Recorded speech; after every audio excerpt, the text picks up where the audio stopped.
To Washington, D.C., and to the United States, I want to thank you again for the very warm welcome you gave me when we came to Mexico City 5 short months ago.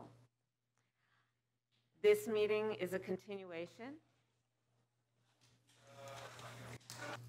This meeting is a continuation of an ongoing conversation that you and I have had, fueled by friendship, fueled by partnership, fueled by the long-standing relationship between Mexico and the United States, and in recognition of all the work that we will do currently and that we pledge to do together in the future. Together working on the challenges that we face and also recognizing the opportunities that exist when we work together as countries in North America and as partners in the Western Hemisphere. The conversations that we have had range in subject. I have enjoyed always the conversation that you and I have about history and the critical figures in history, both in Mexico and the United States who have worked together. But our conversation also extends to economic prosperity for both of our nations. The issue of our mutual concern about migration and what we will do as partners to address in particular the root causes of migration, and also what we can do on the issues of technology and the exploration of space. All of these issues have been the subject of our discussions previously and will be ongoing. And so again, I welcome you. I thank you for traveling to be with us. I know the President is looking forward to his time with you. I also want to thank you for the warm reception that you and the people of Mexico have given to Ken Salazar, our ambassador to Mexico. I have known Ken Salazar, Ambassador Salazar, for a very long time, and we are very proud that he is the representative of the United States in Mexico. And with that, again, welcome, and I look forward to the discussion we will have today.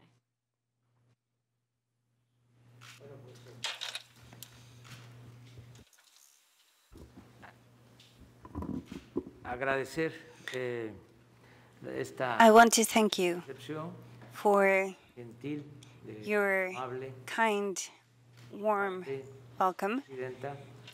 Madam Vice President, it is a pleasure to meet you again. Here in Washington, D.C., I agree on the fact that you have a very good ambassador appointed to Mexico. We were talking a few minutes ago that we shouldn't leave history aside, which is our teacher in life. That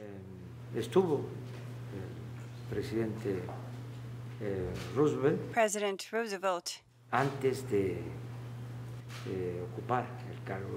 was here before becoming president. He worked with the Secretary of the Navy, Dalian, and it was a fortunate event for Mexico because time went by. President Roosevelt became the President of the United States, and he appointed Daniel, his former boss, ambassador to the USA and Mexico. And that was a relevant moment because it was President Lázaro Cárdenas' administration, our best president in the 20th century, because the best president in Mexican history is Benito Juárez, from my standpoint. So, it was helpful that Ambassador Daniel was the representative of the United States because he was a man of progress who understood why, the why behind President Cárdenas' decisions.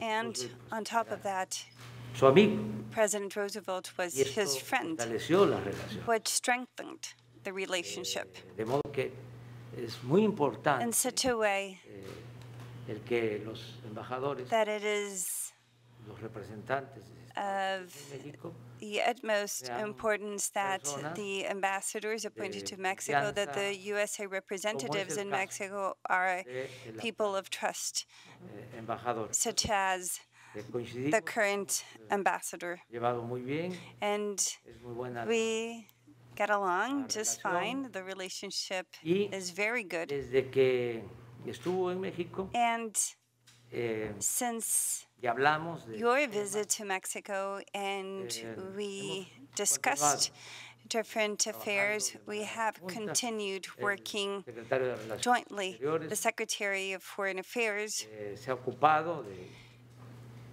los temas has que tienen que ver con la dealt integración with económica con respecto all things related, economics, desde luego our tema sovereignty, migratorio, of course, atender the las causas, migratory issue, addressing the causes, comprende muy bien.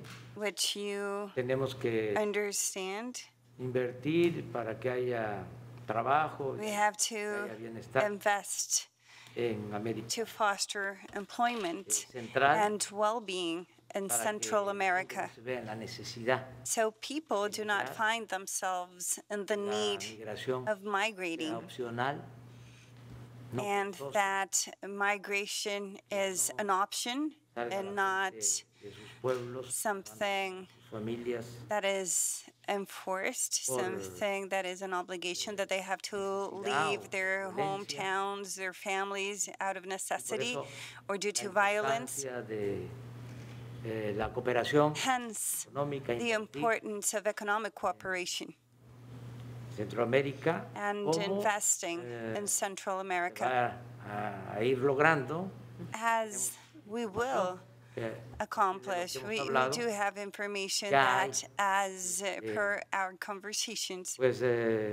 un plan there's already Estados Unidos para a plan in ayudar place set by the U.S. government celebramos to assist Central America, which we que strongly commend you for. se fortalece And la integración on top of that, if economic América del integration is strengthened throughout North America, se va a necesitar ordenar el flujo migratorio we will need pueden haber to organize oportunidades, migratory flow, and several de opportunities, job opportunities may para crecer will be created to promote growth norte y producir en América del Norte throughout North America, and so that North America produces what it uses, what it consumes, without having to depend on imports. producir en América del Norte. We need to produce and manufacture in North America Eso es whatever we need. ideal.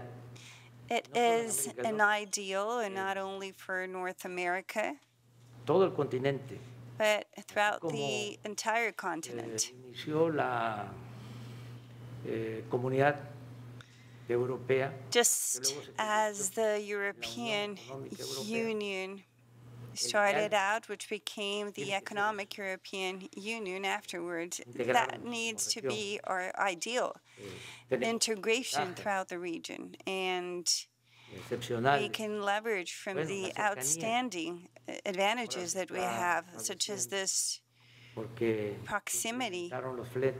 And right now we are suffering from that because of the maritime fleet. Their prices have gone up.